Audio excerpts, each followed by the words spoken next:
So again, good morning all of you. So tea break के बाद नया topic, एक ऐसा टॉपिक जिसमें गर्ल्स को बहुत ज्यादा इंटरेस्ट आएगा एज कंपेयर टू बॉयज. क्यों, पता चलेगा आपको. एक टॉपिक जो सिर्फ एक टॉपिक नहीं है, एक बहुत ही प्रैक्टिकल कंसेप्ट है. Sale of goods on return और approval basis. Well really speaking, क्या है ये? ऐसे कई बिजनेसेस है जहां पे आपको ना चाहते हुए भी गुड्स इस टर्म्स पे देना होता है कि अगर आपको गुड्स पसंद नहीं आए तो आप वापस कर सकते हैं. That means you have to give customer the right to return the goods.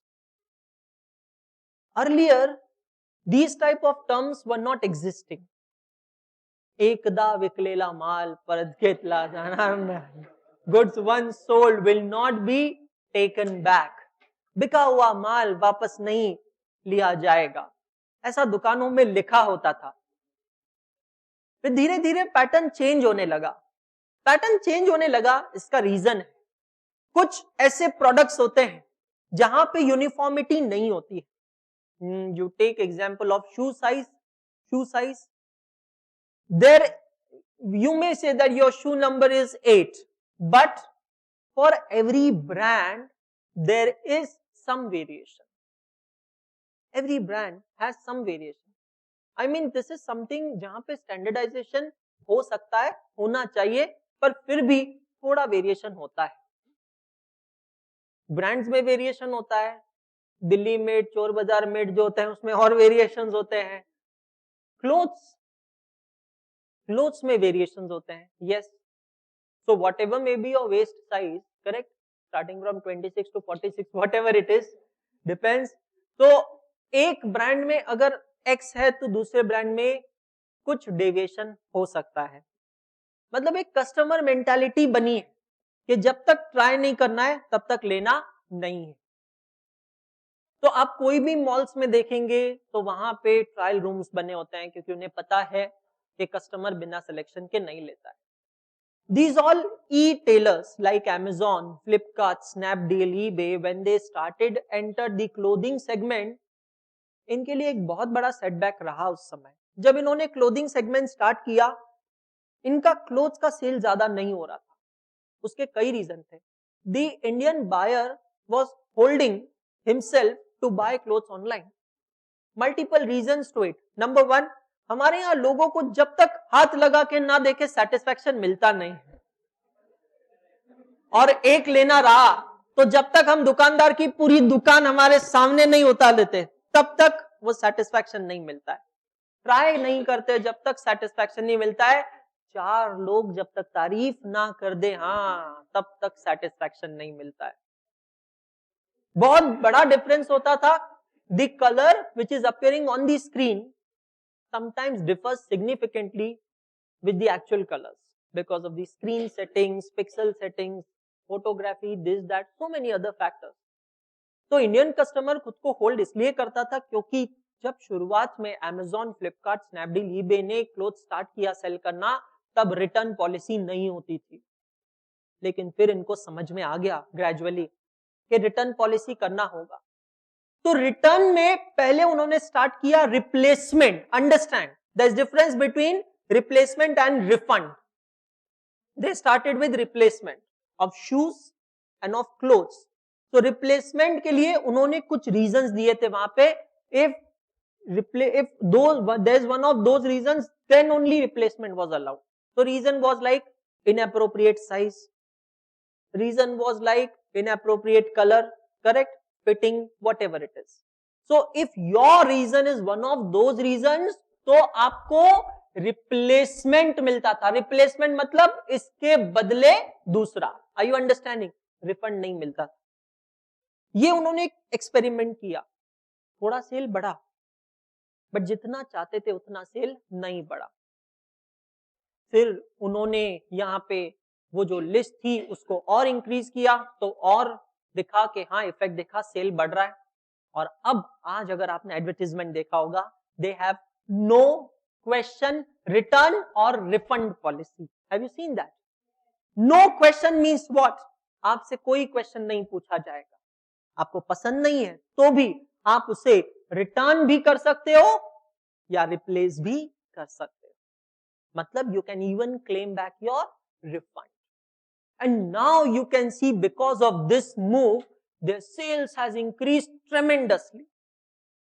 People are actually doing tremendously shopping online as compared to the window shopping or the shopping in the stores. My dear friends, goods sold on return or approval basis, ये एक कोशिश थी shopkeepers की कि हमारा cell कैसे बढ़ाया जाए. और ये कोशिश क्यों थी? क्योंकि शॉपकीपर चाहता है कि मैं ज्यादा से ज्यादा गुड्स बेचूं. तो ये कंसेप्ट बनने का पूरा के पूरा क्रेडिट जाता है फीमेल्स को, गर्ल्स को, लेडीज को. मैंने एक्चुअली देखा है because I have seen that if you see my dear friends, when there is a woman, she wants to buy a particular product, anything, so whether she want to buy, she don't want to buy, she'll enter the shop और वहां जाके उससे कहेंगे भैया दिखाओ, साड़ी लेना है, साड़ी दिखाओ. ठीक है, अब वो भैया पूछेंगे भाई आपको किस बजट में चाहिए? नहीं, बजट का कोई प्रॉब्लम नहीं, आप दिखाओ, बस जितने की है दिखाओ, सब दिखाओ. वो बेचारा दिखा रहा है, आप कभी देखिएगा वो बेचारा दिखाता है तो they always have a filtering process going on parallelly. Short listing, ये पसंद आया इसको साइड में निकाल के रखो, साइड में निकाल. गॉड ने बहुत स्टैमिना दिया इन लोगों को, बहुत ज्यादा स्टैमिना. लिटरली शॉर्टलिस्टिंग होने के बाद जब बेचारे की पूरी दुकान सामने एक बंडल बन जाएगा, हीप बन जाएगा, उसको कहेंगे अब इसको साइड में करो, अब ये शॉर्टलिस्टिंग को यहां लाओ.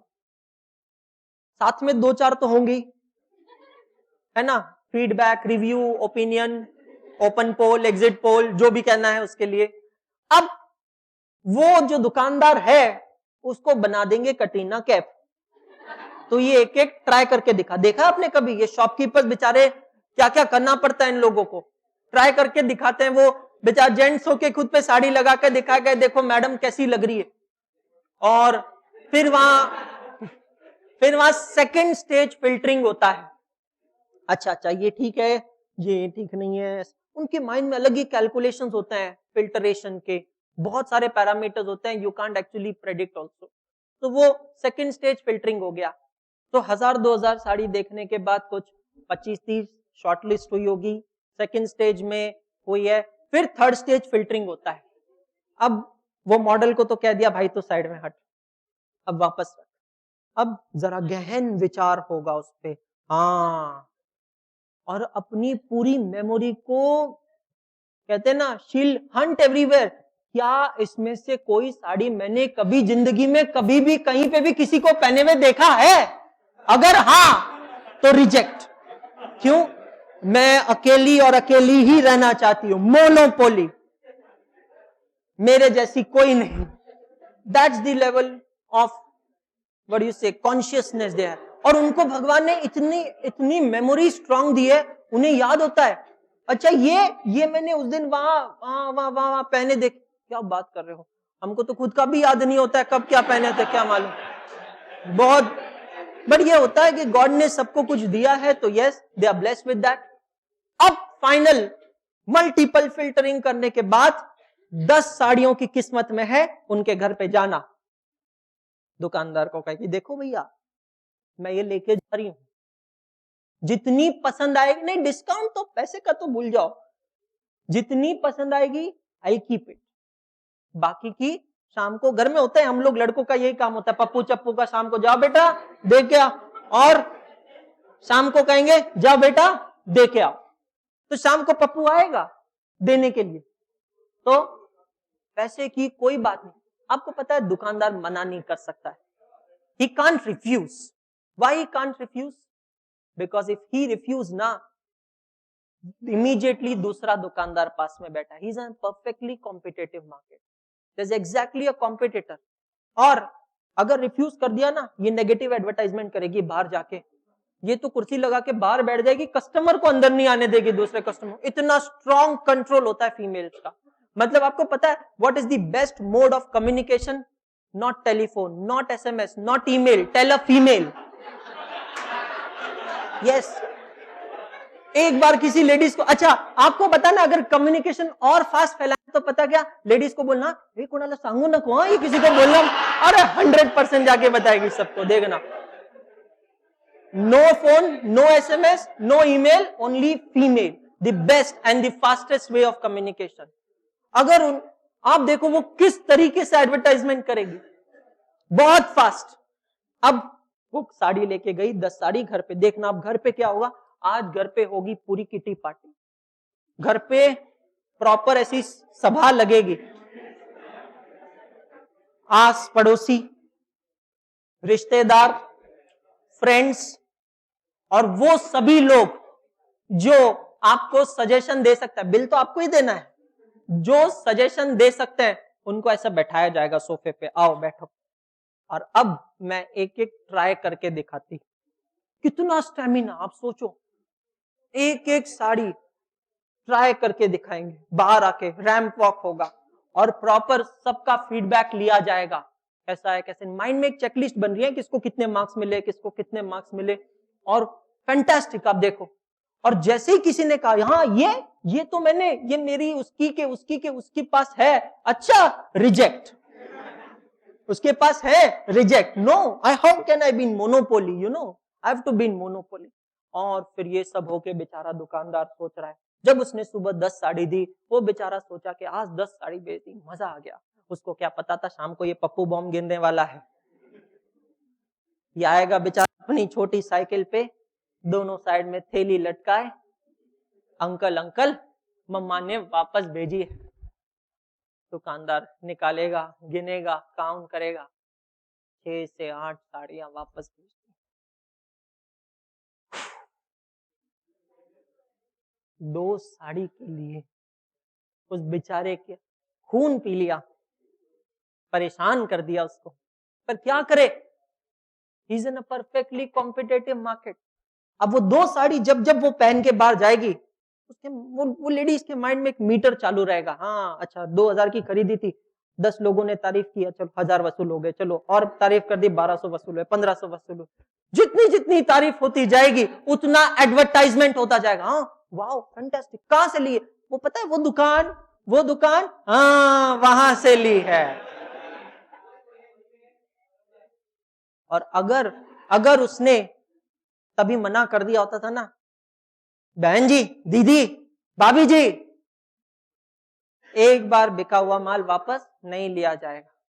मैं आपको बता रहा हूं, इतनी नेगेटिव पब्लिसिटी होती थी उस बेचारे की, इंसॉल्वेंट हो जाता था वो, इतनी नेगेटिव पब्लिसिटी होती। ये बिजनेस चल ही नहीं सकता इन टर्म्स के बिना। बड़े बड़े ब्रांड्स जो पहले बहुत एडामेंट थे, honestly I tell you, Pepe हो, कोई भी ब्रांड हो, they were very adamant earlier, initially they were not accepting returns, but now they have to. Pantaloons, Central, Fashion, Big Bazaar, everyone, they have to give out some window, some time interval to the customer, okay, yes, if you don't like goods, you can return within these many days. हमारा question यहाँ पे यही है, ये topic यही है, when you have sold goods with the 15-day return policy, don't you think so there is a sword always hanging on your head or your neck that goods can be returned or it cannot. बेचारा हमारा दुकानदार एक flower लेके बैठा है, क्या वो goods देगी, क्या वो गुड्स नहीं देगी, गुड्स देगी नहीं देगी, देगी नहीं देगी, पता नहीं, 15 दिनों बाद या 15 दिनों में क्या होगा उसे नहीं पता। अब क्वेश्चन ये अराइज होता है कि इसकी अकाउंटिंग कैसे की जाए, how should we account it, because when goods are sold on return basis to customer, there are 3 different probabilities. Let's understand them one by one. Goods sold on return or approval basis.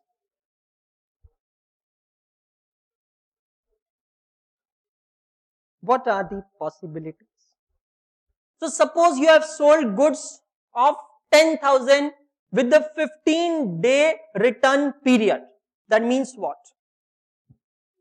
If you want to return the goods, you can return. But within how many days? 15 days. So you have attached this condition and sold the goods. What are the possibilities? Possibility number 1 is customer may accept the goods. Customer may accept the goods. Customer directly calls you, शाम को पप्पू आता है पैसे लेके, मम्मा ने पूरी 10 साड़ी रखी, wow, customer may accept the goods. What is the second probability?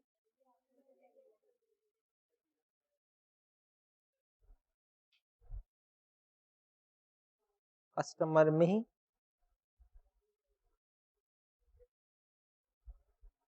Reject the goods. Customer आपको गुड्स वापस दे देगा. There is one more probability. नहीं, पार्शियल नहीं, पार्शियल तो चलो मिक्सचर है. थर्ड पॉसिबिलिटी क्या है? सोचो.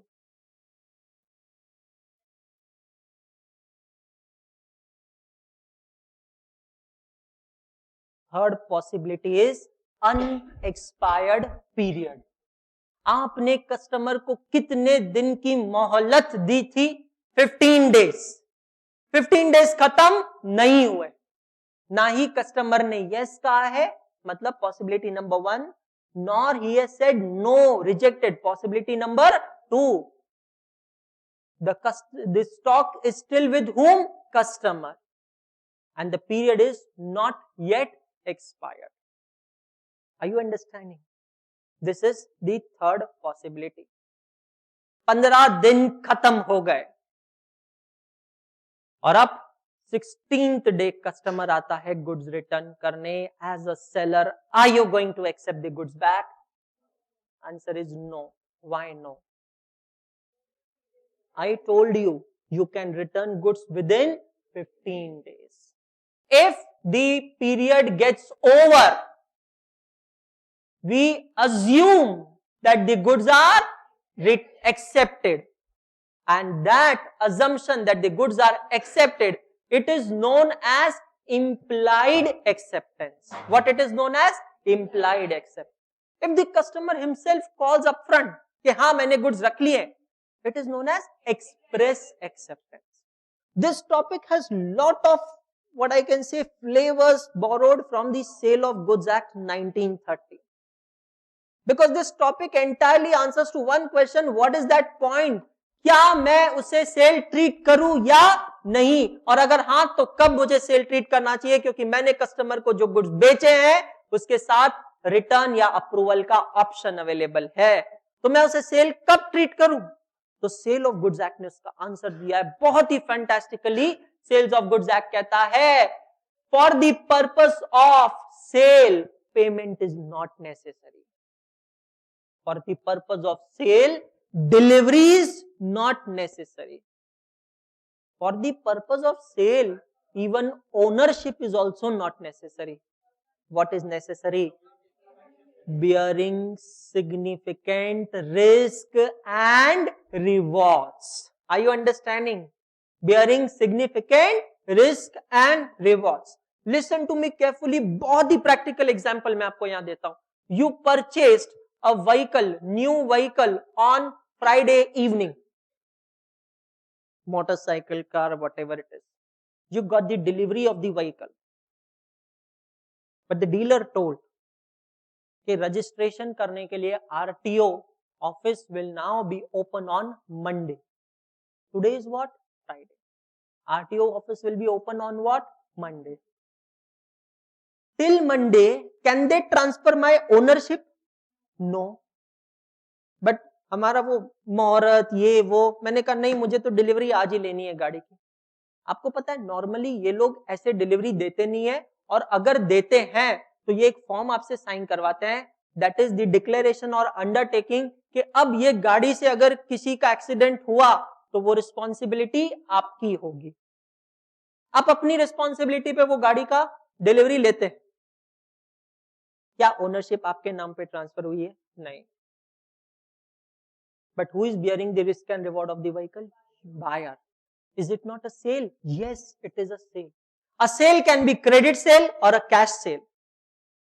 Whether goods are delivered or not delivered, Sale of Goods Act में आपने पढ़ा है दोस्तों, if delivery of goods is delayed at the buyer's request, still it amounts as sales.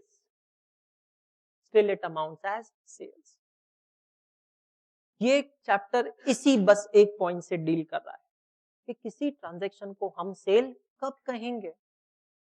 क्योंकि आप बहुत प्रैक्टिकल है, आप जाते हो पैंटलून्स में शॉपिंग करते हो, पैंटलून्स में 15 डे रिटर्न पॉलिसी होती है. You are going to cash counter, you are getting yourself billed, you are making payment, you are buying the goods. आपको पता है अगले 15 दिनों तक ये पैंटलून वालों के लिए क्वेश्चन मार्क है कि आप ये गुड्स एक्सेप्ट करेंगे या नहीं. नन ऑफ अस, मैं हूं, आप हूं, हम में से किसी ने कभी भी लाइफ में एक्सप्रेस एक्सेप्टेंस नहीं किया होगा. हमें पता है कि जो गुड्स हमने लिए हैं हम वो वापस नहीं देने वाले. क्या हम उसे फोन करके कहते हैं भैया भैया एक्सप्रेस एक्सेप्टेंस? No, never. हमने किया कभी? नहीं किया. क्योंकि हम क्या सोचते हैं कि अगर वापस नहीं दिया तो वो समझ ही लेगा ना. समझ ही लेगा मतलब क्या? Implied acceptance. और अगर हमें रिटर्न करना है तो विद इन 15 डेज जाके हम रिटर्न करते भी हैं, कर सकते हैं. Reason of return can be anything. Goods are defective, goods are not as per quality, first use के बाद ही खराब हो जाते हैं, वो भी रीजन हो सकता है रिटर्न करने का. समझ में आ रहा है? There can be so many reasons of being return.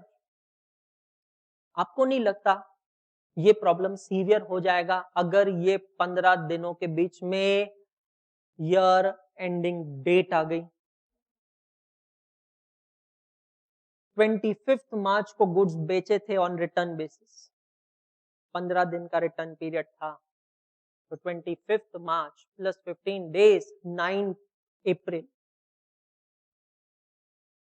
इसके बीच में आया 31 March. What should we do on 31 मार्च?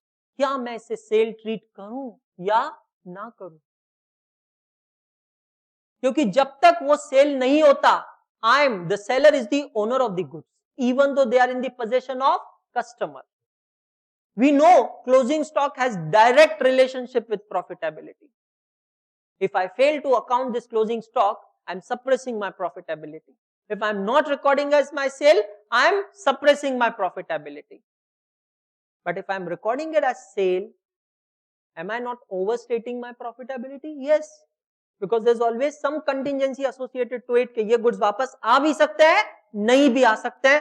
तो वो क्या करना चाहिए, इसका आंसर देता है ये टॉपिक हमें. तो ये टॉपिक हमें क्या कहता है?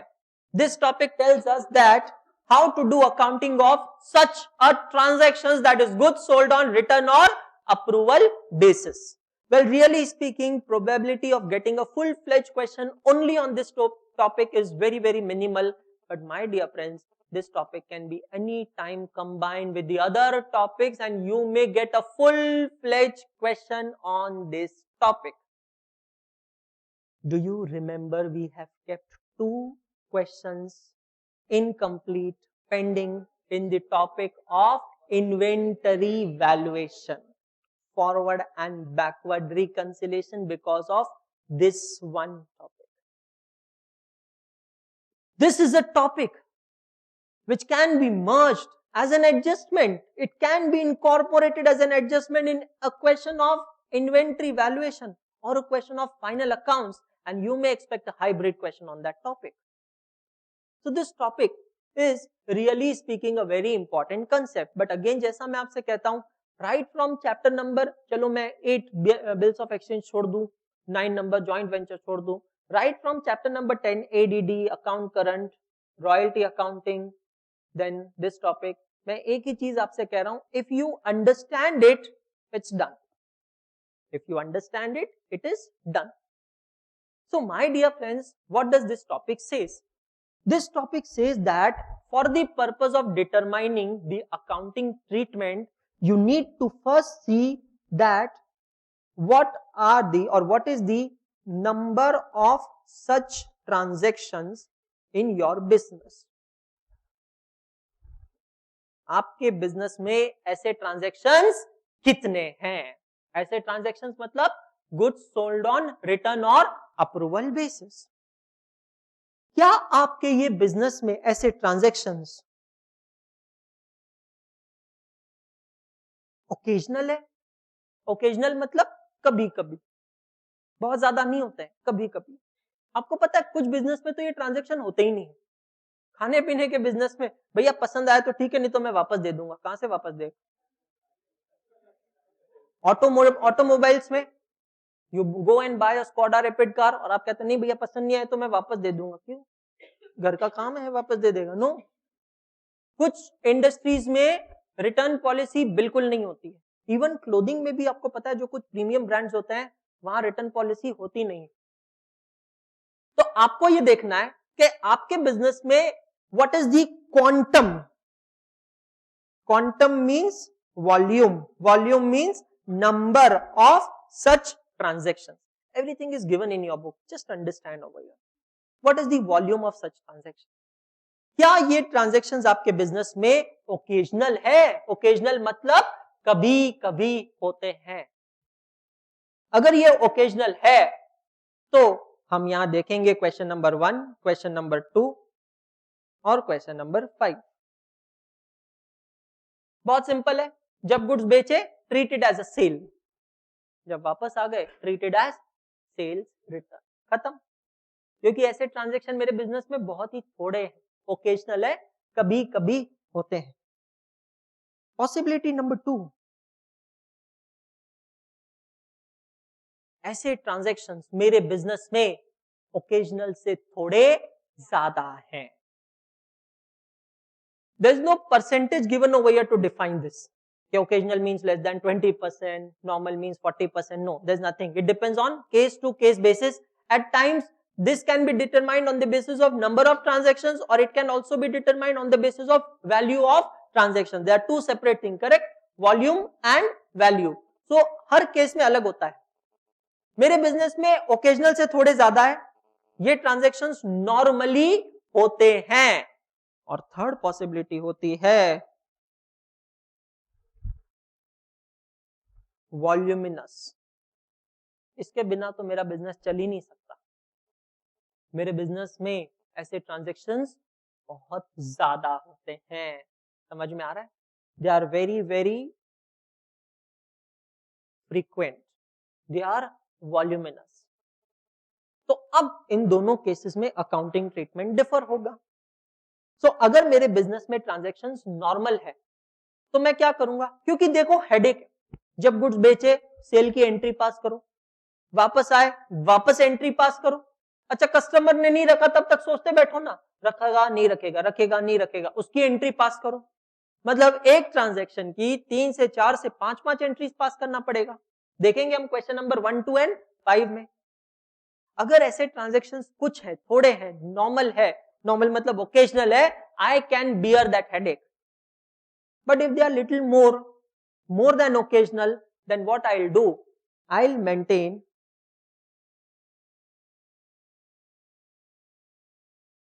a separate register. एक रजिस्टर मेंटेन कर लूंगा और फिर मैं रजिस्टर के हिसाब से देखूंगा कितने के गुड्स दिए, how much are accepted, how much are rejected, और जो एक्सेप्ट हुए कैन आई से इट इज माय सेल। बस फिर मैं एक ही एंट्री पास करूंगा सेल की, दैट्स ऑल। मतलब every time I am not going to pass separate accounting entry. Do you agree with me? But अगर मेरे बिजनेस में ऐसे ट्रांजैक्शंस बहुत ज्यादा है, बहुत ज्यादा है, तो मैं यहां पे मेंटेन करूंगा, I will maintain separate books. पर ये जो सेपरेट बुक्स मैं मेंटेन करूंगा ना, they are going to be very very temporary and therefore they are known as memorandum. Memorandum means what? Temporary. This word we have seen in the topic of joint venture. Memorandum joint venture account, correct? So tissue paper, a lot can happen over a cup of coffee, correct? You remember? So that's a temporary books we prepare. सो यहां पे हम देखेंगे question number 3 and we are going to see over here question number 4. Understood all of you? So this is how this topic is. This topic deals with one single point of question. क्या हम इसे sales treat करेंगे, हाँ या ना? समझ में आया? क्लियर? क्योंकि गुड्स कस्टमर को दे दिए नॉट नेसेसरीली मीन्स सेल्स. समझ में आया सभी को? क्लियर? तो अब हम क्या करते हैं, हम आगे बढ़ते हैं, स्टार्ट करते हैं क्वेश्चन नंबर 1 से. So come to your class book. Everything written over here is given in your class book. Whatever I explained you is all there.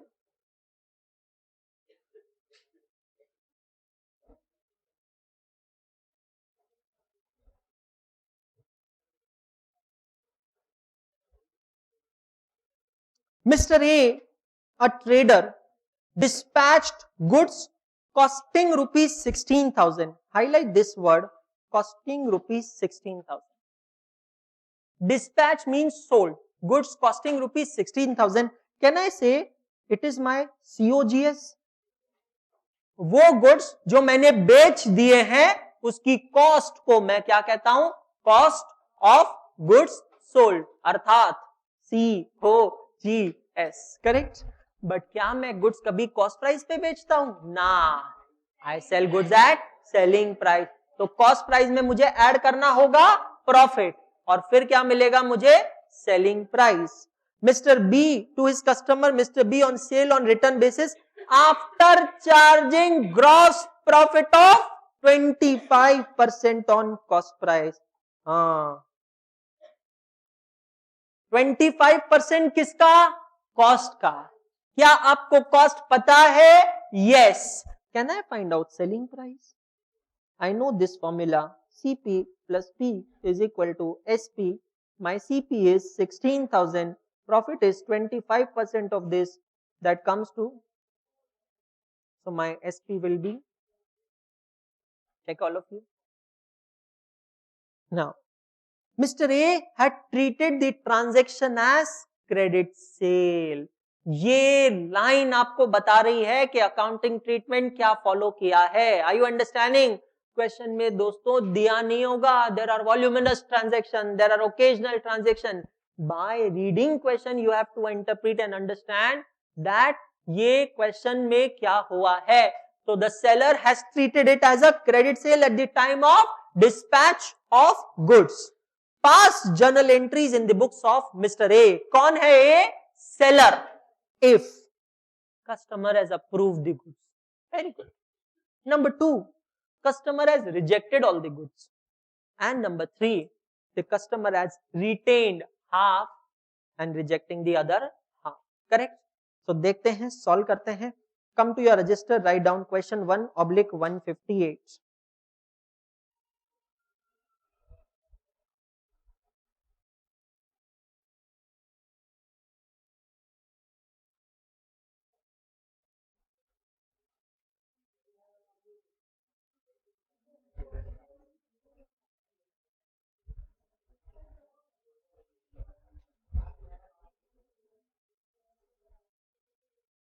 No need to prepare any format or anything as such. You can simply write down the journal entries together with me. Correct? So it's question number 1 on page number 158 or 9? 9.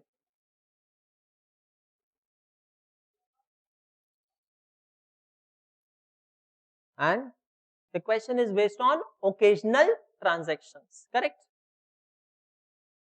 So the first line itself told that Mr. A has treated this as credit sale. What entry will Mr. A pass in his books? Customer B account debit to sales account credit at what amount? 16,000 or 20,000? 20,000. समझ में आ रहा है? Let's write down first journal entry. Mr. B account debit.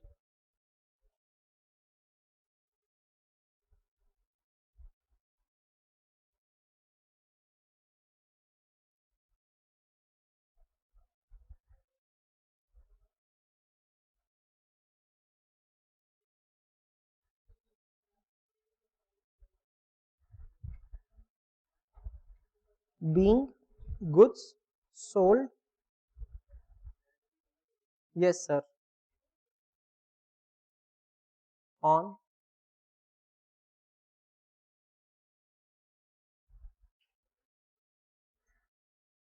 Return और approval basis.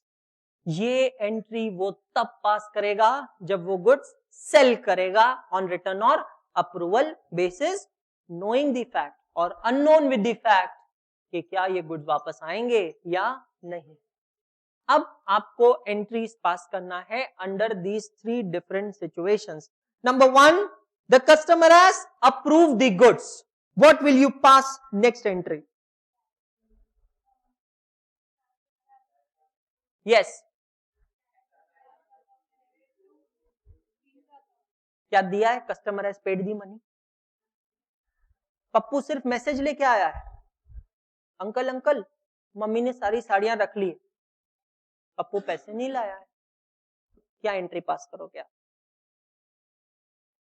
आप समझ रहे हैं क्या हुआ है? कस्टमर का सिर्फ फोन आया है, हाँ मैंने गुड्स रख लिए हैं, you will not pass any separate entry because आप उसे ऑलरेडी सेल ट्रीट कर चुके हैं। समझ में आ रहा है? Write down situation number 1।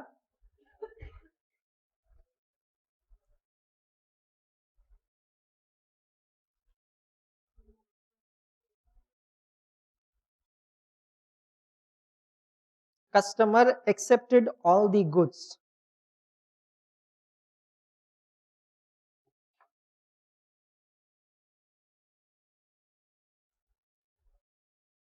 No entry as it is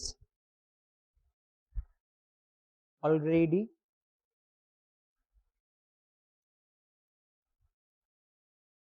treated as sales. समझ में आया आप लोगों को?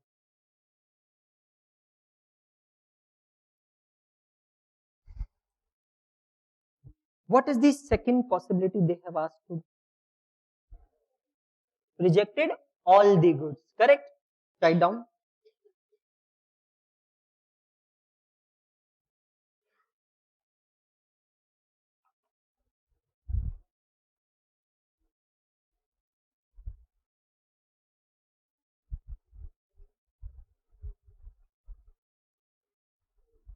अब ये समझना जरूरी है, customer rejected all the goods, तो आप क्या करोगे? उसे treat sales return. What entry are you going to pass? Sales return account debit to mister B account credit. Very good, write down.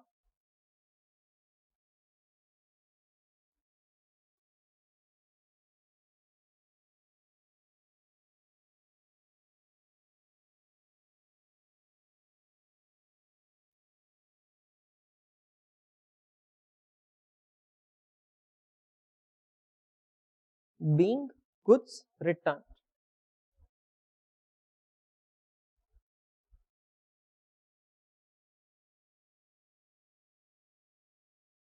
अब एक एंट्री हम यहां और पास करते हैं और वो समझना है आपको।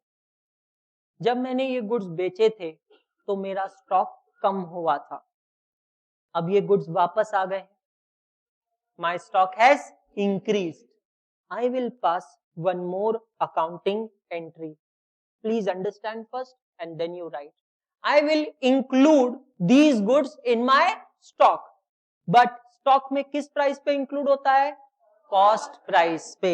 मैं अकाउंटिंग एंट्री पास करूंगा, closing stock account debit. What is the cost price? 16,000. Closing stock account debit to trading account credit. Closing stock कहां अपियर होता है? ट्रेडिंग अकाउंट के क्रेडिट साइड में। So I will pass accounting entry friends, closing stock account debit to trading account credit, being goods returned included in stock. Being goods returned included in stock. समझ में आया? अब जाके मेरा accounting complete होता है।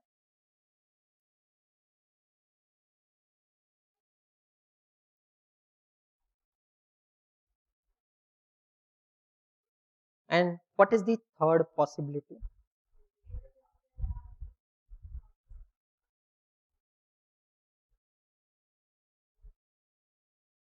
Accepted half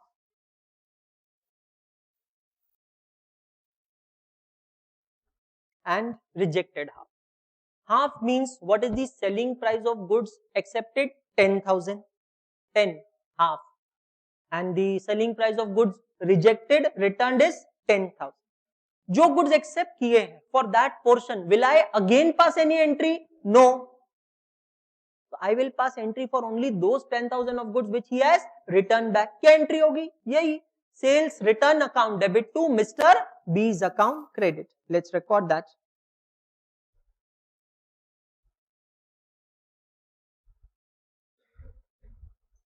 Sales return account debit 10,000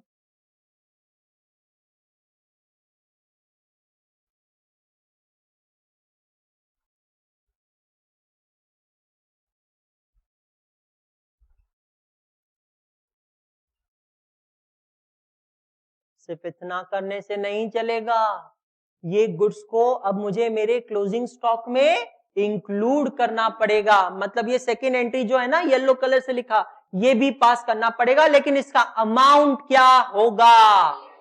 8,000. Correct. 16,000 was the COGS of the total goods. तो half का COGS होगा 8,000.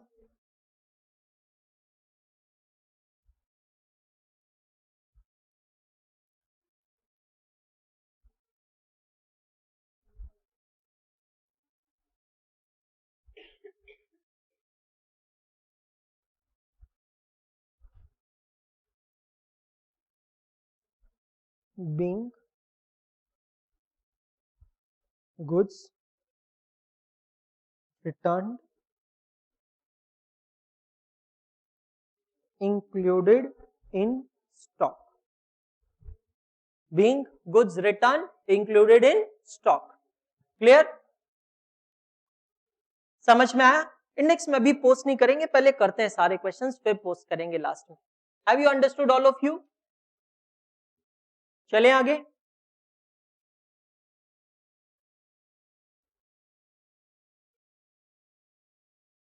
Question 2, page number 159. A trader has credited certain items of sales on approval. पहली ही line में treatment दिया है. Customer को जब भी गुड्स बेच रहे हो आप उसे ट्रीट कर रहे हो सेल्स. कैसे पता चला? Credited certain items of sales to sales account. What is the amount? Aggregating to rupees 10,000. मतलब ये 10,000 कौन सा प्राइस होगा? सेलिंग प्राइस होगा. ठीक है. Parallelly I hope you are writing the page numbers of your register over here in this field. Correct. कौन सा प्राइस होगा? सेलिंग प्राइस होगा. Of these goods to the value of 3,000 have been return and taken into stock at a cost of 1,500. तो हम क्या करते हैं? Question को समझने के लिए कुछ टैबुलेट करते हैं यहां पे. तो मैं लिखता हूं total goods sold on approval basis. What is the selling price of total goods sold on approval basis? 10,000. And this 10,000 is which price? Selling price. Correct? Now what they are saying, out of these goods, goods of the value of 3,000 have been returned by the customer. I'll make the branch, first branch. Return. तो जो goods return किए हैं उसकी selling price क्या है? 3,000. And they have said that it is included in the stock at a cost of 1,500. मतलब ये जो गुड्स है उसका COGS है 1,500. Okay. This is my selling price, this is my cost price. Check all of you. Do you agree with मी?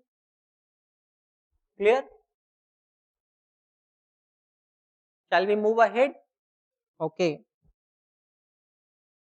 दो the record of return was omitted in the account, मतलब ये जो 3000 के गुड्स रिटर्न हुए हैं इसकी accounting entry books में पास नहीं हुई है, ठीक है, हम कर देंगे। And in respect of another parcel of ₹100, sale price being cost plus 100%, उन्होंने वहां इक्वेशन दिया है, इक्वेशन क्या दिया है कि selling price is equal to cost price plus 100%, वो तो बिल्कुल मैच हो रहा है। अगर आप यहां देखोगे कॉस्ट प्राइस है 1500 plus 100% 1500, is it matching with your selling price? ठीक है, तो वो आगे क्या कह रहा है, and in respect of another parcel of 1000 the period of approval did not expire on the closing date, हमने जितने भी दिनों का टाइम दिया था that is known as what, period of approval, it is yet to be expired, और ऐसे कितने के गुड्स हैं 1000 के। तो मैं यहां पे लेता हूं third branch, unexpired period, what is the selling price of these goods 1000 and इसकी कॉस्ट प्राइस फिर क्या होगी 500, वेरी गुड। तो मैं यहां लिखता हूं एसपी और यहां लिखता हूं CP.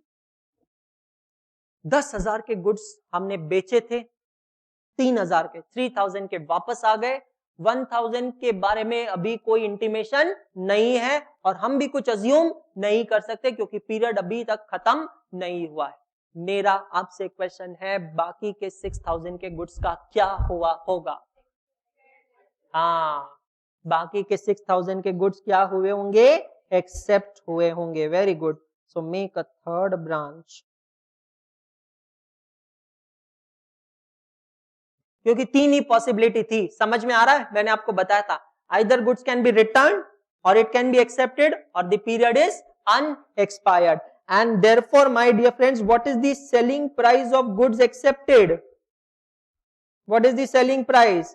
6000। This is the balancing figure 6000, समझ में आ रहा है? 10,000 minus 3000 minus 1000 is equal to 6000। इसकी कॉस्ट प्राइस वैसे कैलकुलेट करने की जरूरत नहीं, पर करना भी रहा तो आसान है। How much will be 3000। Have you understood the question till here? Clear? What we have to do, show adjustment and correcting entries in the books of trader. हमें ट्रेडर के बुक्स में एंट्रीज पास करना है, समझते हैं और साथ साथ में करते हैं। सबसे पहले ट्रेडर यहां पे फॉलो कर रहा है first method, he is credited entire 10,000 to sales account. Customer का नाम नहीं दिया है तो will use the word customer. First entry क्या होगी? Customer account debit to sales account credit, very good, write down first journal entry.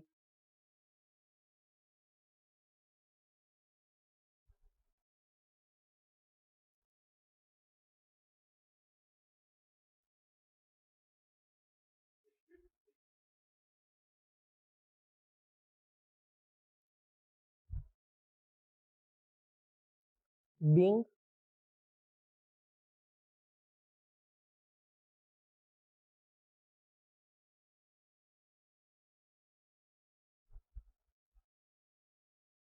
goods sold on approval basis. Agreed all of you?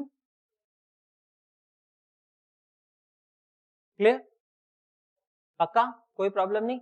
Payment का कोई problem नहीं है, जब payment आएगा एक ही entry पास होती है, कैश और bank account debit to customer account credit, correct? But that's really not our cup of tea right now, we have to focus only and only on the amount of sales. कोई भी part आपको अगर लगे question का कि आपको लगता है दोबारा रिवाइज करना चाहिए, just take out your highlighter and highlight that part of the question, correct? अब by doing this entry, can I tick mark this figure? Can I say I have passed entry for that figure of 10,000? Do you agree with me? इसमें से क्या हुआ है, सबसे पहले 3000 के goods हुए हैं रिटर्न। इसकी कितनी एंट्रीज होगी? दो एंट्रीज पास होगी, पहले तो सेल्स रिटर्न और दूसरा inclusion in stock. Very good, write down entry number 2 and 3। Entry number 2 will be sales return account debit, selling price 3000,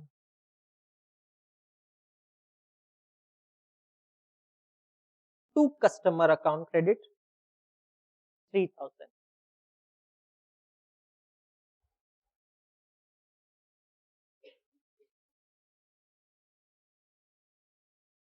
Being goods return. Narration ना लिखने से बेटर है ये 3 वर्ड्स का छोटा नरेशन लिख लेना. थर्ड एंट्री क्या करेंगे?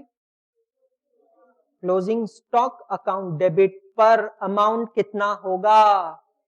1500 because closing stock is valued at cost price. 2. Trading account credit.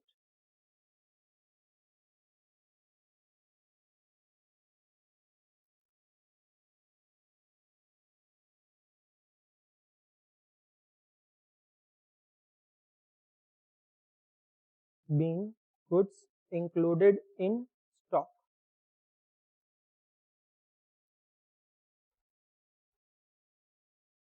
So can I say by passing these two entries we have done accounting of returns? Tell me one thing, क्या 6000 के जो goods accept किए उसकी कोई अलग entry pass करना है हमें?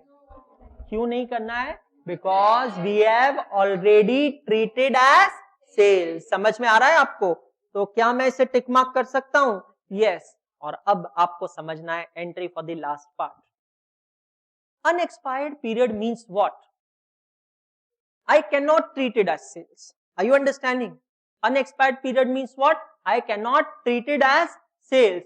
Who is the owner of goods? Seller. But who is the possessor of the goods? आज की डेट में पता है क्या हुआ? ये 1000 सेल्स दिख रहा है मेरे बुक्स में. Do you agree with me? आप चेक कर लीजिए. फर्स्ट जर्नल एंट्री में आपने सेल्स अकाउंट क्रेडिट किया है 10,000 से, सेकंड में डेबिट किया है 3000 से. मतलब अभी मेरे बुक्स ऑफ अकाउंट्स में सेल्स कितना दिख रहा है? 7000. पर क्या 7000 का सेल है? नहीं है, क्योंकि 1000 को मैं सेल्स अज्यूम नहीं कर सकता हूं. तो सर हम क्या करेंगे? Just understand and then you write. I will reverse this sales. I will pass accounting entry sales account debit 1000 to customer account credit 1000. Sales return debit नहीं होगा. क्या डेबिट होगा? Sales account. Because it is not return of the goods, it is cancellation of sales. समझ में आ रहा है? क्योंकि मैं as per sales of goods act अभी उसे सेल ट्रीट नहीं कर सकता. So being goods sent to customer period of which is yet to expire, sales reversed. समझ में आ रहा है? हमने उस सेल को क्या किया? रिवर्स किया. How similar is this entry from the earlier entry number 2? वहां था सेल्स रिटर्न, यहां सेल्स रिटर्न की जगह है सेल्स. कस्टमर तो वहां पे भी क्रेडिट हुआ है, कस्टमर यहां पे भी क्रेडिट हुआ है. समझ में आ रहा है? अब ये गुड्स मेरे हैं, मैं उसे इंक्लूड करूंगा कहां पे? स्टॉक में. यहां थर्ड एंट्री क्या पास किया आपने? Closing stock account debit to trading account. लेकिन आपको पता है I can not use closing stock, क्योंकि जब मैं कहता हूं क्लोजिंग स्टॉक इसका मतलब गुड्स मेरे पास है. क्या ये गुड्स मेरे पास है? नहीं. ये गुड्स किसके पास है? कस्टमर. तो मैं यहां एंट्री पास करूंगा stock with customer account debit. How much is the cost price? 500 to trading account credit 500.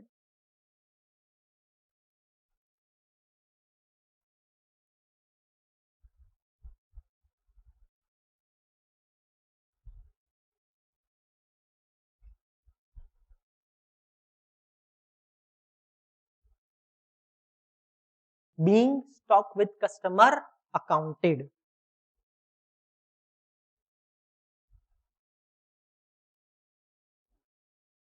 तो ये दो चीजें यहां हाईलाइट करने लायक है.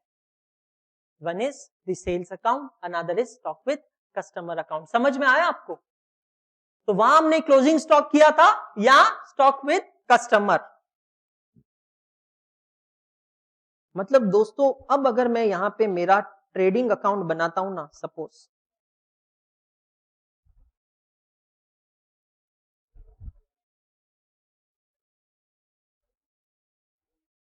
तो क्या दिखेगा, मेरे ट्रेडिंग अकाउंट के क्रेडिट में दिखेगा बाय सेल्स। चेक करो सेल्स कितना है।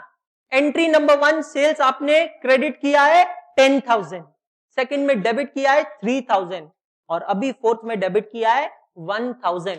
सेकंड में सेल्स रिटर्न है, तो sales credit 10,000, year sales debit 1,000 by sales 9,000 minus sales return. How much is my sales return? 3,000। मतलब आउटर कॉलम में सेल्स कितना दिखेगा? 6,000। समझ में आया? मेरे ट्रेडिंग अकाउंट के क्रेडिट में दिखेगा बाय क्लोजिंग स्टॉक 1,500। चेक कीजिए आप एंट्री नंबर 3 और मेरे ट्रेडिंग के क्रेडिट में दिखेगा क्या? बाय स्टॉक किसके पास है? With customer. कितना? 500। समझ में आया आप लोगों को? ये स्टॉक मेरा है। अब अगर कस्टमर ये गुड्स रख लेता है, मैं उसे वापस सेल ट्रीट कर लूंगा। समझ में आया आप लोगों को? ये सिर्फ एडजस्टमेंट एंट्री है जो ईयर एंड पे पास होगी। 1 अप्रैल को जब नया फाइनेंशियल ईयर होगा, यही 2 एंट्रीज हम रिवर्स कर देंगे। Clear all of you? This is your question number 2।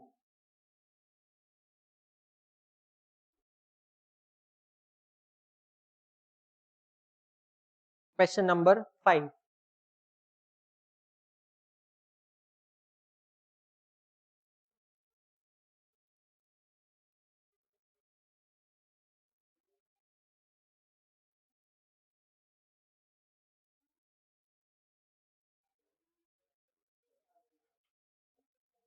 बहुत ही इंटरेस्टिंग क्वेश्चन है, आईसीआई मॉड्यूल का क्वेश्चन है, पर मॉड्यूल में जो सोल्यूशन है वो पढ़ के घूम जाओगे और एक एंट्री मॉड्यूल के क्वेश्चन में मिसिंग है।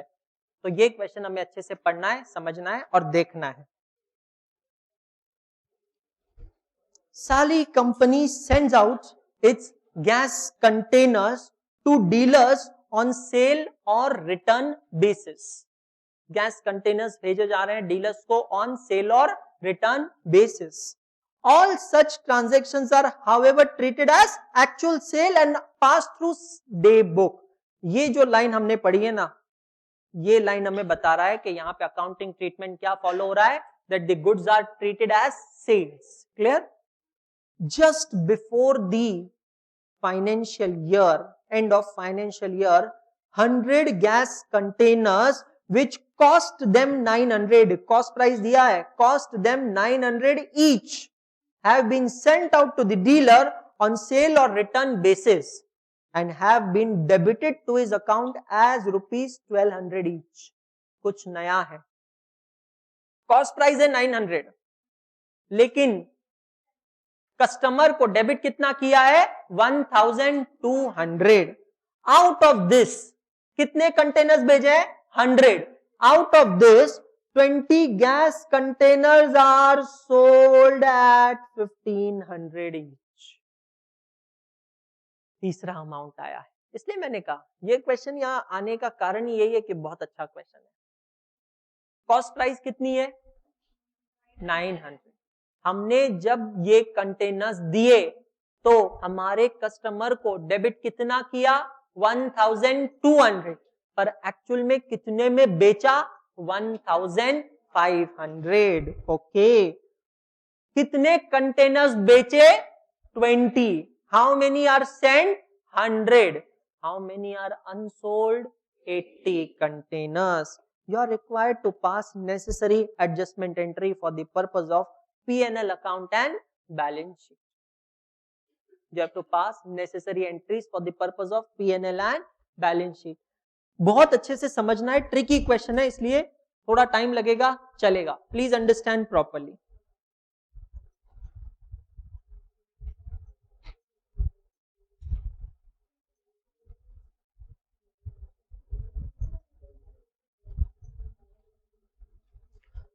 total goods sent. How many containers are sent?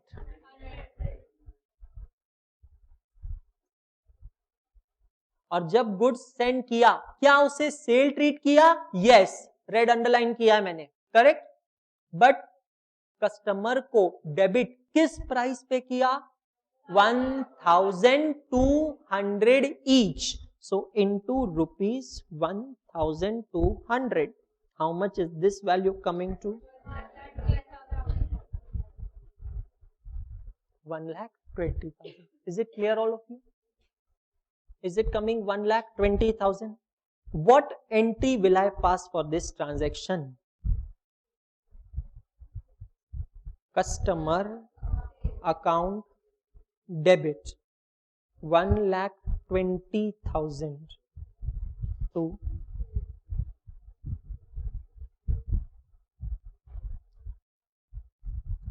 समझ में आया यहां तक? Out of these 100 containers, how many containers are sold? 20. मतलब बाकी 80 का क्या हुआ होगा? रिटर्न हुआ होगा। समझ में आ रहा है? So total goods sent, it has two possibility. Number one is goods sold, goods returned. पहले हम रिटर्न का देखते हैं। How many containers would have been returned back? Very good. और ये जो रिटर्न होगा, सेल्स रिटर्न, ये किस प्राइस पे होगा? 1200. वेरी गुड, क्योंकि जब गुड्स हमने दिए थे तो 1200 पे दिए थे, तो वापस भी आएंगे तो किस प्राइस पे आएंगे? 1200. How much is this amount? 96,000. मुझे यहां पे कितनी एंट्रीज पास करना पड़ेगा? Which to?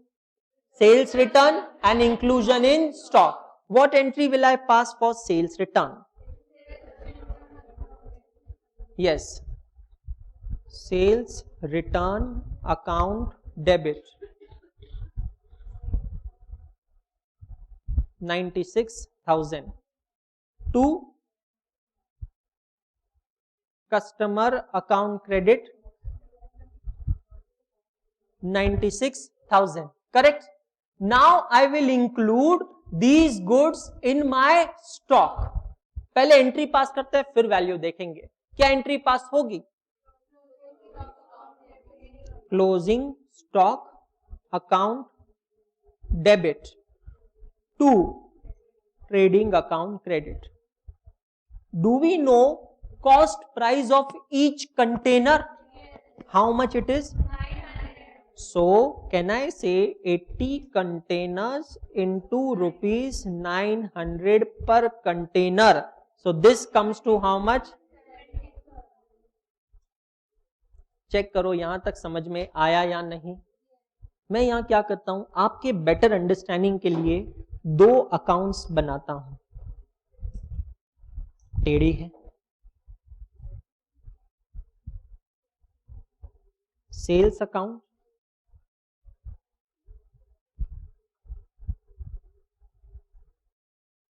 Customer account. Correct? First entry हमने पास की customer account debit to sales account credit. Second general entry sales return debit. Sales return ultimately get subtracted from sales, तो मैं यहां लिखता हूं, और customer credit. Okay, third entry का ये दोनों अकाउंट में कोई इफेक्ट होगा नहीं. Clear all of you? अब पॉइंट अराइज होता है गुड्स सोल्ड का क्या. How this question is different from 1 and 2? Because यहां सेलिंग प्राइस अब अलग है. What is the selling price?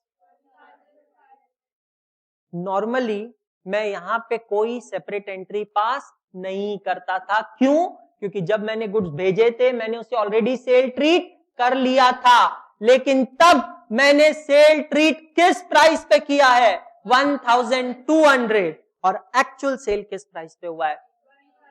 1500. क्या मुझे एडिशनली 300 पर कंटेनर का सेल रिकॉर्ड नहीं करना पड़ेगा? यस, 300 पर कंटेनर मैंने एडिशनली अर्न किया है, into how many container sold, 20 containers, that means 6000 rupees. मेरा सेल 6000 से बढ़ा है और मैं डेटर से, कस्टमर से 6000 और मांगता हूं, इसे कहते हैं differential sale. What entry will I pass?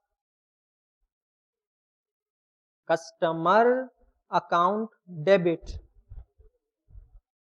to sales account credit. How much amount? 1500 minus 1200 into 20 containers. 6000, 6000. I come to my ledger accounts. Sales account credit by 6000, customer account debit by 6000. Let's find out the closing balances. 1,26,000, 1,26,000. कितना है balance? 30,000. देखते हैं इसका cross verification, check करो, यहां पे भी 30,000 आ रहा है। इसका कंक्लूजन क्या है? मैंने 30,000 के गुड्स बेचे हैं और 30,000 अभी कस्टमर से मिलना बाकी है, लेकिन ये 30,000 क्रॉस वेरीफाई कैसे होगा? बहुत आसान है। 20 container sold at the rate of ₹1500 each, is it coming to 30,000? समझ में आया आप लोगों को? बहुत ही बढ़िया क्वेश्चन है, बहुत ही स्ट्रेटेजिकली आपको सॉल्व करना पड़ेगा और बहुत high level of understanding required है। पर हाँ, अगर आप टैबुलेट करके उसे सॉल्व करते हो तो there is absolutely no problem. Correct? So come to your registers and solve this question there.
Yes, done all of you. So I don't think question number 1 में ऐसा कुछ था. मतलब अगर आपको स्टार मार्क करना है, if you want to star mark the questions in your index, certainly this question deserves to be star mark. Question number 2, you take the call. Correct? So just 2 more questions left. We'll complete that quickly. Turn to your index and quickly post 1, 2 and 5 in your index. Question number 1, question number 2 and question number 5 in your index.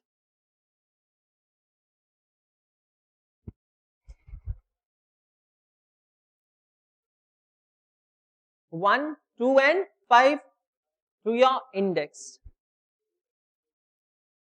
Now,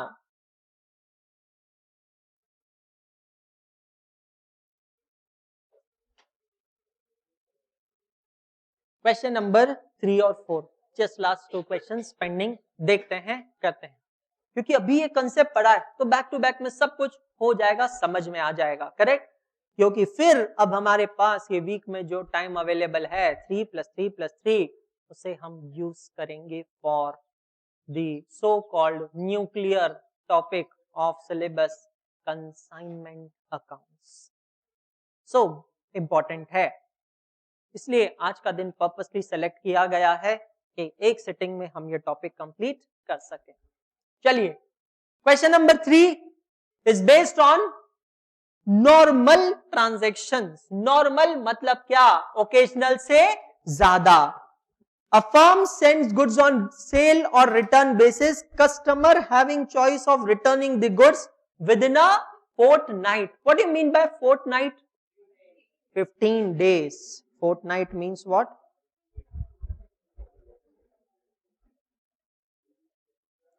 During March 2018, the following are the details of goods sent. So dates, customer, value and invoice number they have given of the goods sent. और फिर नीचे आपको कुछ information दिया है. My dear friends, क्योंकि यहां normal transactions हैं तो हम बनाएंगे अलग रजिस्टर. समझ में आ रहा है? So turn to your register. पहले आप फॉर्मेट देख लीजिए. I don't think you need an adjoining page for this. You can very well prepare on a single page. Hardly for 6 lines you have to prepare this format. Come on, prepare it.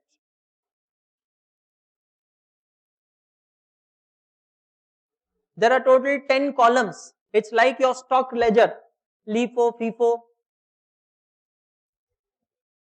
You can check there's a common heading goods sent on approval. इसमें 3 columns है. Date, particulars, amount. Then second heading goods return. It again has 3 columns. Date, particulars, amount. And then last goods approved with the 3 columns. Date, particulars, amount. और जिसका कुछ नहीं है उसका है balance column.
आज ही बनाना है madam.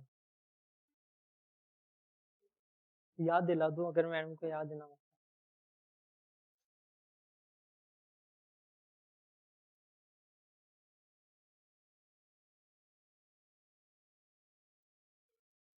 Done, all of you? So now what we are going to do in this method, we are not going to directly pass accounting entry. We will pass entry only at the end of the month. Whenever we are going to sell goods on approval basis, we are going to enter in the first 3 columns. If the customer has returned the goods or approved the goods, we are going to take care of the second and the third part. और balance मतलब क्या? ना ही goods return हुए, reject हुए, ना ही goods approve हुए, मतलब उसे हम क्या कहते हैं? Unexpired period. तो अगर अनएक्सपायर्ड पीरियड वाले गुड्स हैं तो वो कहां अपीयर होंगे? Balance column. सो जब जब भी ये ट्रांजैक्शंस होंगे, I will fill up this register, और एंड ऑफ द मंथ में और end of the year, depending on the volume of transactions, मैं एक सिंगल एंट्री से सारे गुड्स को ट्रांसफर कर दूंगा. समझ में आ रहा है आप लोगों को? So let us start. आपको डिटेल्स दिए गए हैं of the goods sold on approval on 4 different dates to 4 different customers of the 4 different values. तो हम क्या करते हैं? इन चारों ट्रांजैक्शंस को रिकॉर्ड करते हैं टेबल के फर्स्ट पार्ट में. So come to the first part, goods sent on approval, write down date March 18, name of the party 5th March 18 to A, you have sold goods of 1200. On 11th March to B of 2500. On 17th March to C of 1500, and on 20th March to D of 2800. So aggregate value of the goods sold on approval basis is rupees 8,000. So what we did nothing. We just copied the data from question and now we are going to do it. Have you understood till here? We haven't passed any single entry because आप देखिए हमने 3 questions देखे हैं. एक transaction में total 5 entries होती है. How 5? एक जब आप गुड्स बेचते हो अप्रूवल पे, एक्सेप्टेंस की कोई अलग एंट्री पास नहीं होती. अगर कस्टमर ने रिजेक्ट किया तो 2 एंट्रीज, तो 2 and 3. अगर ना ही एक्सेप्ट किया ना ही रिजेक्ट किया मतलब अनएक्सपायर्ड पीरियड की और 2 एंट्रीज मतलब 5 एंट्रीज. तो अगर एक ट्रांजैक्शन की मैं 5 एंट्रीज पास करता बैठूंगा तो यहाँ इतने सारे ट्रांजैक्शंस है, मतलब बिजनेस काम धंधा छोड़ के मुझे एंट्रीज ही पास करना पड़ेगा. तो मैं यहाँ एक मेमोरेंडम रजिस्टर मेंटेन कर रहा हूँ. Now what we are going to do, you have to keep one thing in mind, and what is the period of approval? 15 days. अगर 15 दिनों में कस्टमर का रिप्लाई नहीं आता है तो हम implied assumption करेंगे कि उसने गुड्स रख लिए हैं. Correct? So let's see, let's read the 3 lines given at the bottom of the table. By the end of March 2018, A has signified that he had accepted the goods. Very good. A ने क्या कहा? मैंने goods accept कर लिए. We will record in which column? Approved column. So come to the row of A, approved column, 2018, 31st March, particulars A, and amount 1200. Clear? चलें आगे. While C returned 1000 worth of goods and retained the rest. Check करो C को हमने कितने के goods बेचे हैं? C है 1500. कितने के गुड्स रिटर्न किए? 1000. मतलब अप्रूव कितने के किए होंगे? 500. So let's come to C. Properly लिखना, B के बारे में कुछ नहीं दिया है. We are dealing with C.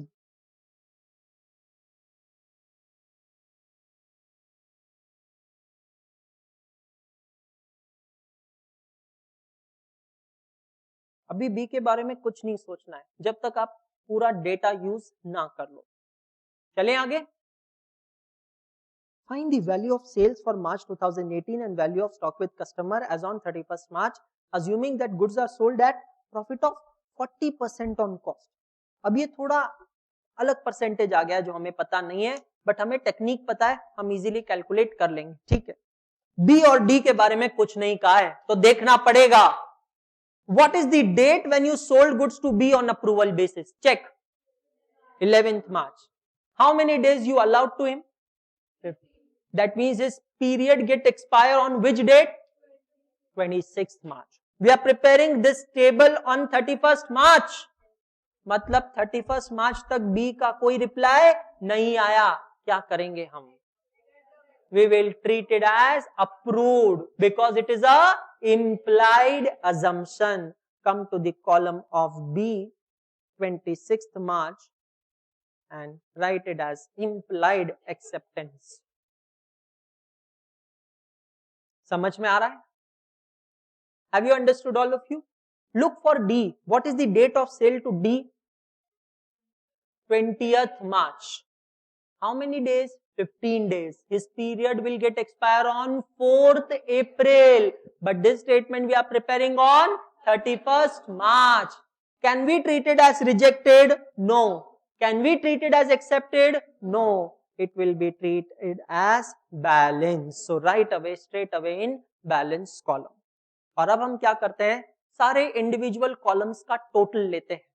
So goods returned का टोटल है 1000. Goods approved total is 4200 and balance is 2800.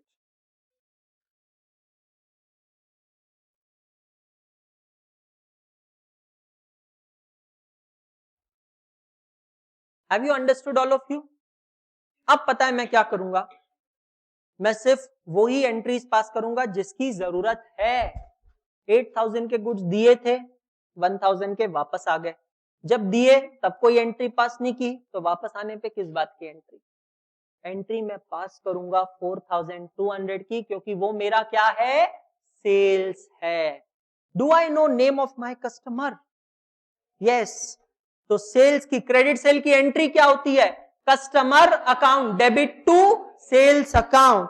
My entry will be A's account debit 1200, B's account debit 2500, C's account debit 500 to sales account credit 4200.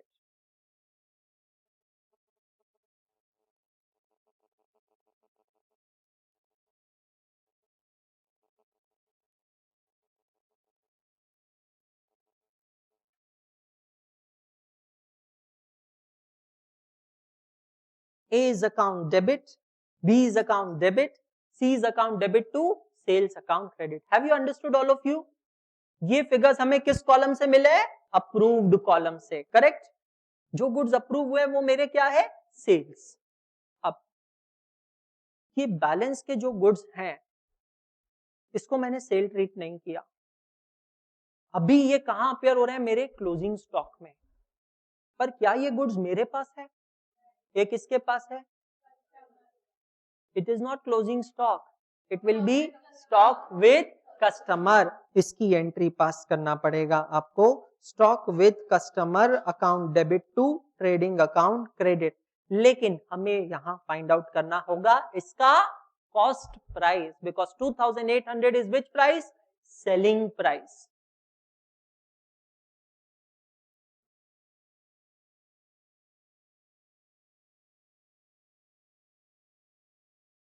Let's calculate the cost price. Understand, all of you. What is the percentage of profit given? 40% of what? Cost price. हम पहले हमारा equation लिखते हैं. CP plus P is equal to SP. Profit is given as 40% of cost price. तो मैं 100 किसे assume करूं? Cost price. तो अगर मेरा कॉस्ट है 100, profit will be 40, SP will be 140. I know selling price of stock with customer 2800 और मुझे इसका क्या फाइंड आउट करना है? Cost price. Cross multiplication. Come on, find it out, all of you. 2800 into 100 divided by 140. Is it coming 2000? So the amount of this transaction is going to be rupees 2000.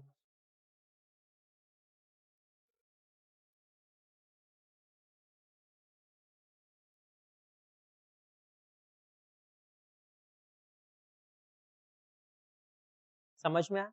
आप देखो, नहीं तो 5 transactions की 4-4 entries, इतनी सारी entries pass करना पड़ता था। अब हमारा काम हो गया सिर्फ और सिर्फ 2 जर्नल एंट्रीज में, है ना? क्लियर? और चलिए अब देखते हैं लास्ट क्वेश्चन इस टॉपिक का। पहले आप बनाइए फॉर्मेट्स और फिर हम देखेंगे question.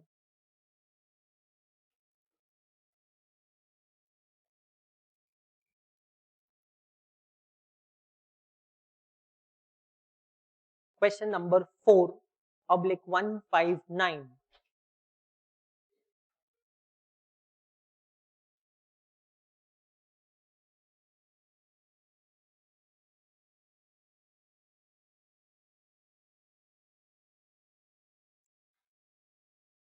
We are going to first prepare goods on sale or return, sold and return day book.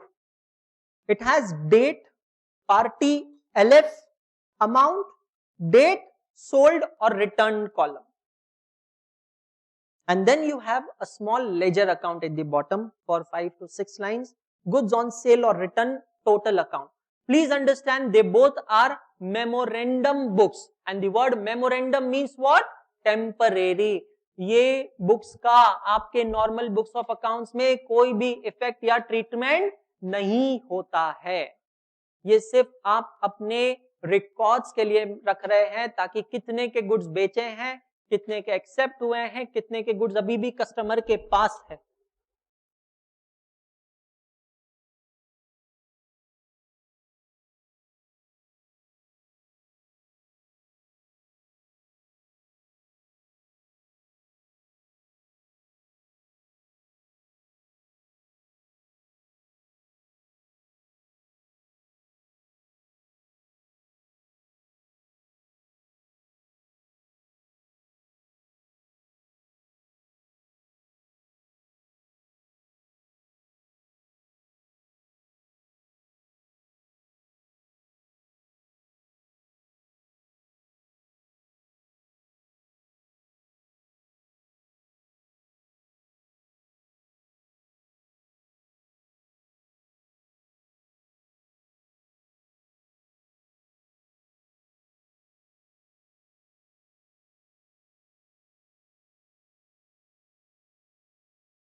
Okay, let's start. Let's read the question and then we'll move ahead.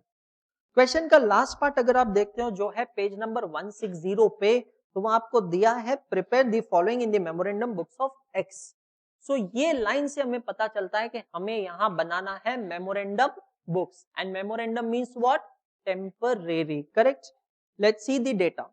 X supplied goods on sale or return basis to the customer, the particulars of which are as under.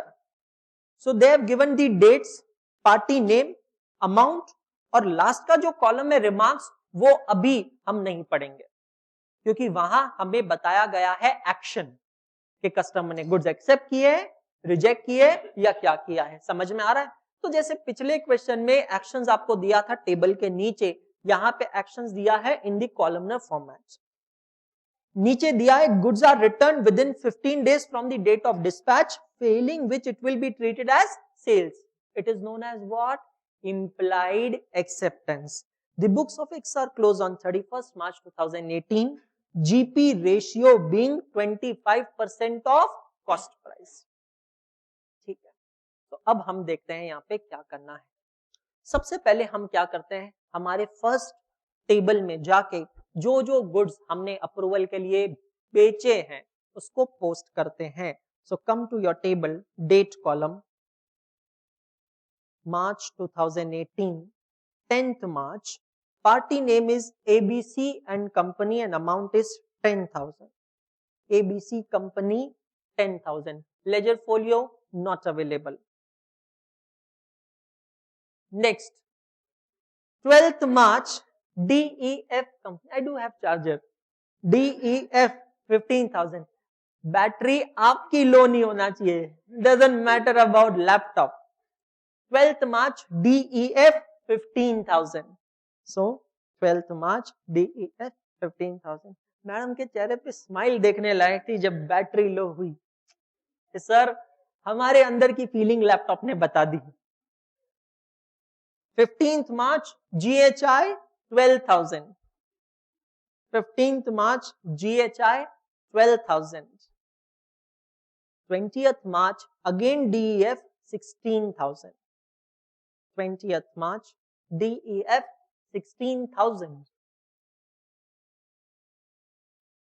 25th March, again ABC 11,000.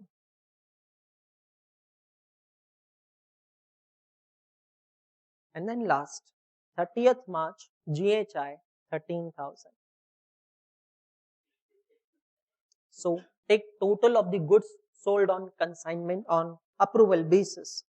देखो consignment चालू होने वाला है तो अभी से consignment slip हो रहा है 77,000. तो हम क्या करते हैं, यहाँ पे पहले ये टेबल बनाते हैं और इसी टेबल की समरी के फॉर्म में ये नीचे वाला एक अकाउंट बनाते हैं. तो go to this account 2018 31st March, by goods sold on return basis 77,000. तो ये अकाउंट बनता है on the basis of this table. Are you understanding? This account is nothing but it is a summary of the table that we are preparing above it. Now what we'll do, we'll refer the last column of the table given in the question to see whether the goods are approved or returned. अगर approved है तो we'll write down in the column of sold. अगर returned है in the column of returned. लेकिन अगर unexpired period है तो हम कहीं नहीं लिखेंगे. We don't have balance column unlike last method. समझ में आ रहा है? वो इस अकाउंट का क्लोजिंग बैलेंस होगा. देखते हैं. Come to the table. 10th March, हर केस में याद रखना the period of approval is 15 days. No information till 31st March. क्या करेंगे हम? Implied acceptance. So come to the date column. 10th March plus 15 days is 25th March. We will treat it as sold.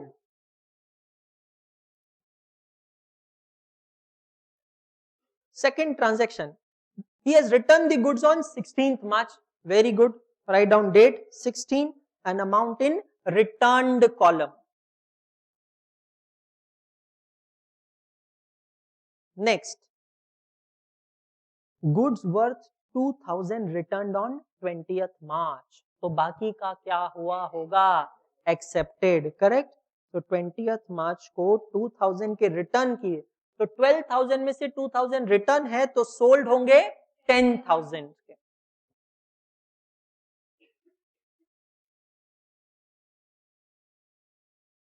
On 16,000 के goods retained. बहुत ही आपको confuse करने के लिए word दिया गया है. रिटर्न्ड और रिटेन्ड दिखते एक जैसे हैं, मतलब अलग अलग होता है.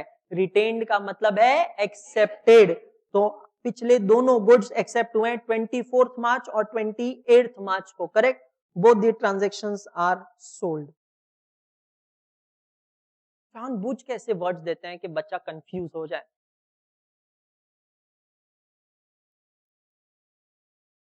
And then last, you sold goods on 30th March and they are saying no information till 31st March. Can you do implied assumption? No. Why? Because the period is approval is yet to be expired. हम कुछ नहीं करेंगे, इसे blank रखेंगे। Let's take total of sales and returns. Returns का easy है, मैं आपको बताता हूँ। Sales का है 47,000। मतलब कितने के गुड्स बेचे हैं? 47,000 के। समझ में आ रहा है? सो आइए आपके ये लेजर अकाउंट में डेबिट में हम लिखेंगे 2 गुड्स रिटर्न्ड 17,000, गुड्स सोल्ड 47,000 और बाकी का क्या होगा? Closing balance.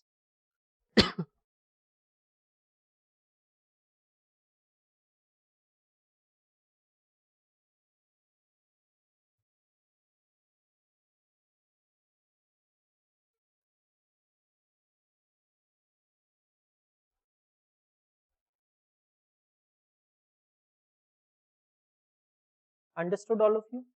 Now, can we pass entry for sales? Yes.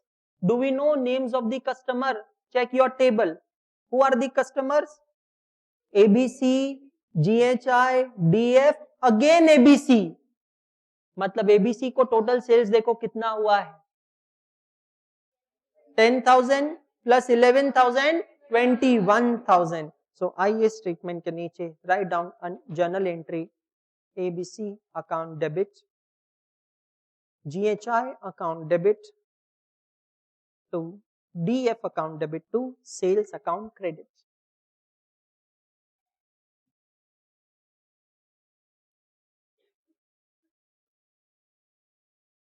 Entries हमें दो ही चीजों की पास करना पड़ेगा। One is the sales and another is that unexpired period. याद आ रहा है ना वो लास्ट पार्टी को? अनएक्सपायर्ड पीरियड है stock with customer.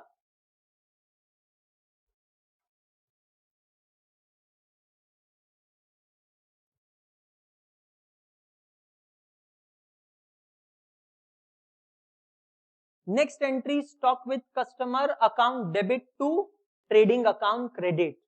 What is the selling price of stock with customer? Check कीजिए, यहां दिया है 13,000, correct? But this is selling price. हमें क्या चाहिए? Cost price. Refer the data given in the question. GP ratio is 25% on cost. Base हो गया। 25% on cost price is equal to how much percent of selling price? 20% of selling price. बस दोस्तों, अगले ही lecture में consignment में यही हम देखेंगे वापस। How much percent of cost price is equal to how much percent of selling price. So 13,000 minus 20% that comes to 10,400। Stock with customer account debit to trading account credit being stock with customer accounted.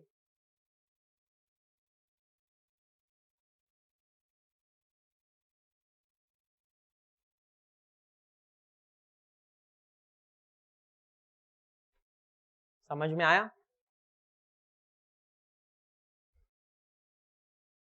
Sir आज आपने हमें मजबूर कर दिया हमारी limits को stretch करने के लिए। बट यस, एक कोच या ट्रेनर का वही काम होता है कि वो आपको बताए कि आपकी लिमिट्स क्या है और उसे स्ट्रेच करें। Correct? So I hope you enjoyed this. I hope ये टॉपिक समझ में आया होगा। बहुत ही अच्छा कंसेप्ट था, बहुत ही इजी कंसेप्ट था। थोड़ा समय और बिताएंगे इसके साथ तो समझ में आ जाएगा।